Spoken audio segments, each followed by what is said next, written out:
Hey guys, Infidel1258 here. Gonna get into the comment section, answer some comments and questions that you guys leave on various videos. If you ever leave a comment, please leave your in-game name. I'll send you a thank you after I respond to your video, your topic for a video. And in this one, it's gonna get salty, guys. We got a comment that is a bit fiery, and you know I like to get into them. You know what, I've said it before, but let's keep repeating because it's so important. In today's day and age, we often argue and like we talk past one another. Hopefully, argument is like a bad word in like most people's, conversation. They don't want to argue. We don't want to, let's not fight. That's the sentiment people will share. But in my opinion, two people would come with opposing ideas and they bring them together in a respectful manner. That's actually the basis through which we can reach, concepts like truth. It's the only way that I understand the exploration for truth. It's deeply meaningful. And so let's spend some time today challenging ourselves, maybe me stepping into challenge, and then also possibly pushing challenge on those who would drop comments here. Let's get into it. I'll show you what I mean. Okay, my comment section. Here we go.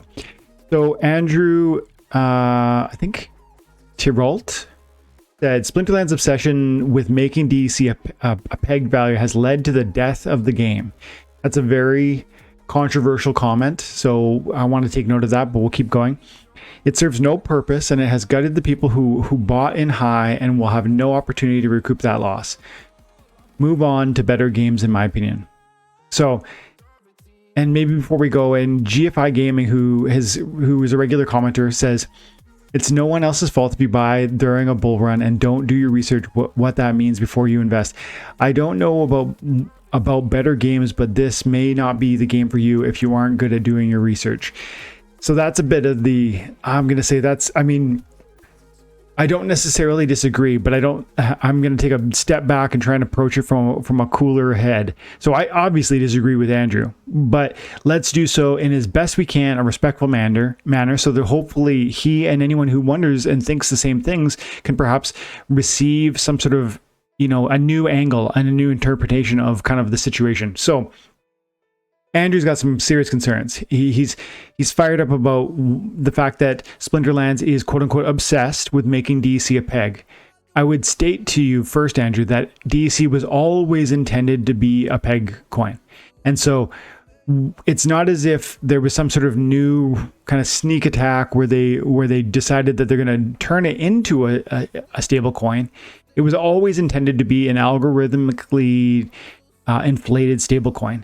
And algorithmic inflation, in a very quick, like a nutshell, is the idea that when there are more of when the price is too high, they print more of it on a daily basis, and that extra supply should generate a decrease in price. That in a nutshell. That's what algorithmic inflation is.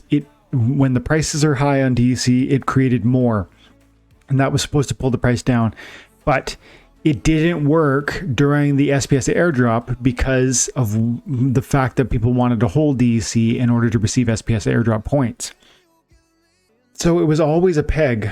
It was always intended to be a peg coin. And the idea that they have, I guess, surprised anyone. Not you didn't say you were surprised, but you've expressed frustration over the fact that they continue to strive for that peg.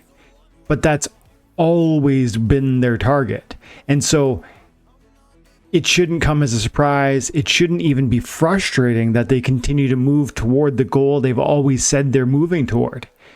And to GFI's point, it is true that this has always been stated, and on channels like mine, when DEC was at high values, we were telling you guys, I was telling you, don't buy DEC when it was like, I think 2 pennies in like October or November of 2021.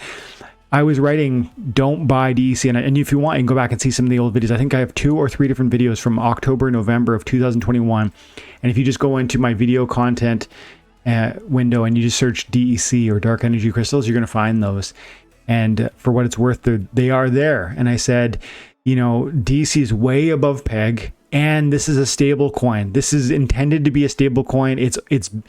It's algorithmically inflated. There's no reason to be buying it at these prices. Yes, you're getting SPS airdrop points, but guys, just buy the, you know, I made a lot of arguments for why that was a bad play. And I'm not just trying to say I told you so, but I want to like walk through kind of some of the thoughtfulness around this position, because I really don't think your starting point is accurate, because there's an implication that this was there's a basis for frustration here. I don't agree, because it was always the plan. That's my first point. And then this second idea that you raise about how it serves no purpose. That's almost an idea in and of itself. And it does serve a purpose. They want to have a stable currency so that if you play the game in 2021 or in 2022 or in 2030, that there is an asset which you can buy into that will have that will be exchangeable in the marketplace, that will allow you to start a guild, that will allow you to build out guild buildings, and I think land will require DEC to develop. So there's going to be these many use cases for DEC, and if this coin was just allowed to run into, despite its design, if it was allowed to get more and more and more and more expensive, what that would translate to is that people who started playing the game in 2018, 2019, 2020, or even 2021 early part would have an opportunity to play the game for financially far less than those at a future date where DEC might be broken way above peg.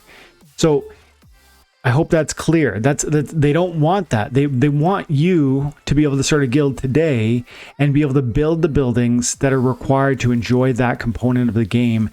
If DEC was 2 cents, which it was at one point, those guild buildings are impossible. Impossible. And even now, the guild buildings, they are very expensive, and that's with the DEC being below peg. So if we go over to buildings, this is my main guild, TNA Legion 1, and like level 6 hall is where we're at. But for the next level, we need to put in 250,000 dark energy crystals. That's just for the hall, and that's just for one level. All that would do is, by the way, allow us to have 2 more members in our account, in our guild, which is great. That's not insignificant, but it's just 2. For 10,000 DEC, you can start a new guild, which allows 15 members. So I can put in 250,000 DEC, and I'll get 2 new members, or I can build 25 new guilds, and I'll get 15 members in each.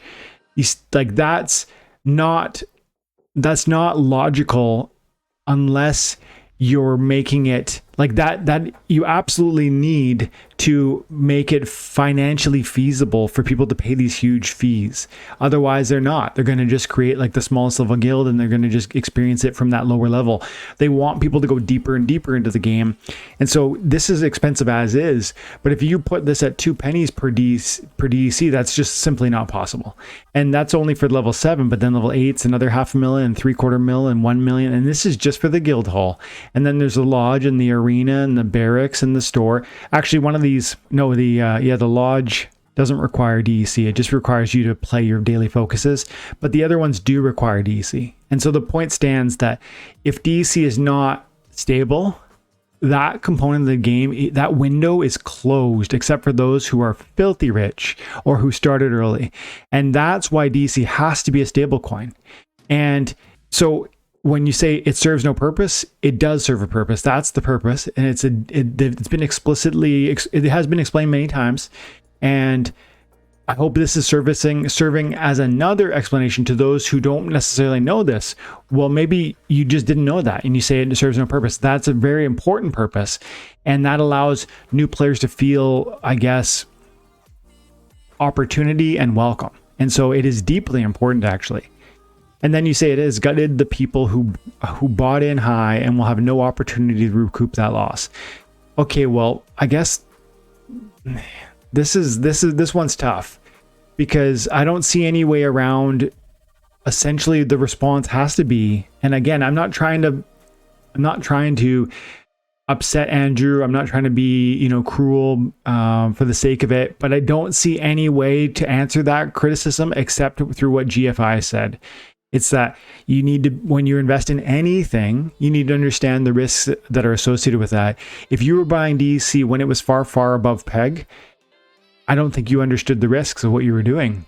Or if you did, then it's your own fault. If you understood the risks and you did it anyways, it's your fault. And if you didn't understand the risks and you did it, you should have understood the risks. And so it's still your fault. And so, Andrew, I'm not, that sounds so harsh, and I'm not trying to make it sound harsh.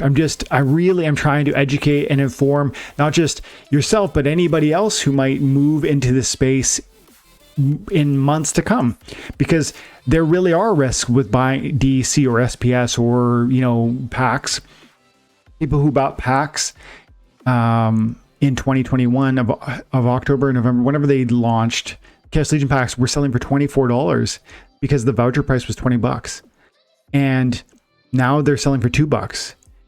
You could say they lost. You could say that people got gutted and when they bought in high and they have no opportunity to recoup that loss. I think, first of all, that would express a lack of understanding that there is still a future to hold on through. If you were to hold on in this moment, for instance, to your DEC, or in my example, to the Chaos Legion packs, there is a future ahead of us, and that price might restore. I guess the first point is that we buy DEC at our own risk, and we do so with our having done our own research, or we wear the consequences. That's the first thing. The second is that you might have bought in high and you say no opportunity to recoup losses. Well, it could appreciate, and I expect it will appreciate to peg value from half peg is a pretty gigantic appreciation. And so whether that gets you back to where you bought in is neither here nor there. That's potentially a big return of value.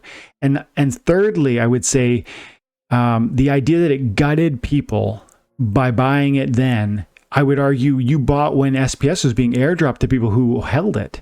And so there's no acknowledgement of that here. There's no, at least I got some SPS, because you would have got significant SPS airdrop points for holding any DEC across the SPS airdrop. And that was selling for 50 cents for much of the kind of late 2021, and even high 20 cents in kind of early 2022. And so that would have been a significant financial consideration that's not mentioned in your criticism.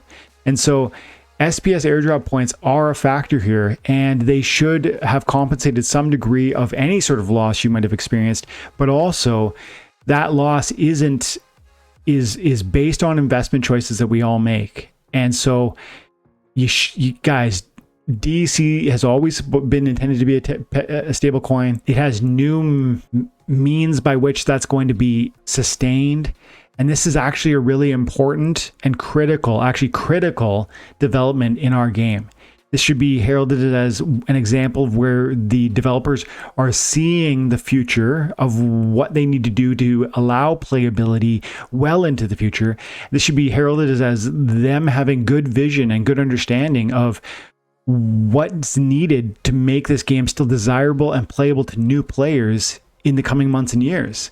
Not criticized from the perspective of, oh man, I was hoping for a moon mission and you've canceled that launch. It's like, it was never supposed to do that. It already did that. If you're holding it below peg and rode it to 2 pennies, that was the moon mission, guys. If you bought at 2 pennies, you were hoping there was there's a trip to Mars as well. And so again, not intended as criticism toward Andrew.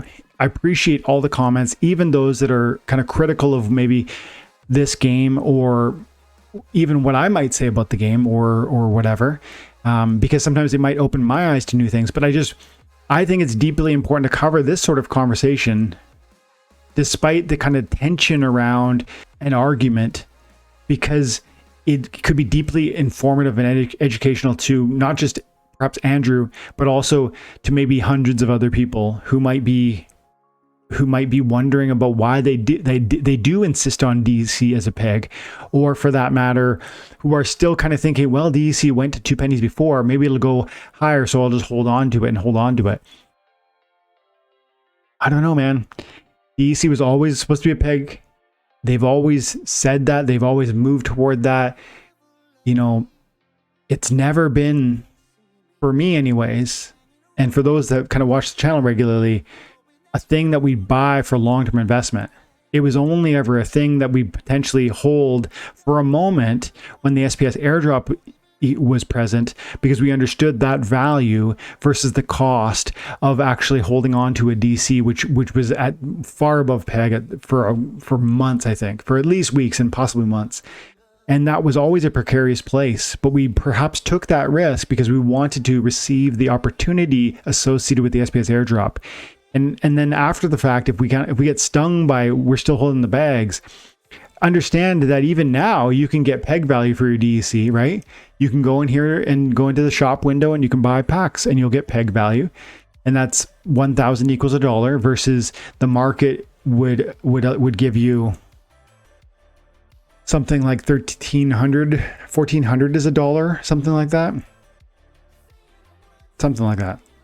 And so, you know, big difference right there. And so maybe that's the thing. And that's what they're aiming at. They want assets to hold that value. And I think that will work in the future. And so I actually really think the peg based on assets is a brilliant idea. And I think the peg, DEC being held to peg, is deeply important for the sustainability and growth of our game. Thanks to Andrew. Andrew, if you leave future comments or if you reply to this one, please leave your in-game name. I would be happy to send you a thank you for, you know, helping me create conversation and content for the channel. Andrew, I appreciate it. Yeah, thanks so much, guys, for your time and attention. Have an amazing day. God bless.